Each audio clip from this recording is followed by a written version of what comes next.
Welcome! In front of me I have Garmin Vivoactive 5 and I'm gonna show you how to unpair this watch from the iPhone. First thing we need to do is to open the Garmin Connect application on the iPhone that is paired with our watch. Once you open the app, tap on More, then scroll down, find the Garmin devices and tap on it. And here you should see your Vivoactive 5. Tap on it, select it. On this page, tap on the More Options icon in the top right corner.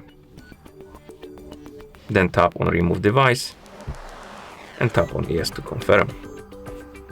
The watch will disappear from the devices page.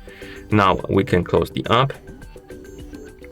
Open the settings on our iPhone. In settings, tap on Bluetooth. And here you should see list of my devices, and on it there should be Vivoactive 5. If you see it, tap on the info icon next to it, tap on Forget this device, and tap on Forget device to remove it.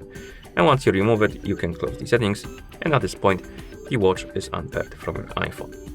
And that's how you unpair this watch from an iPhone. Thank you for watching. If you found this video helpful, please consider subscribing to our channel and leaving a like on the video.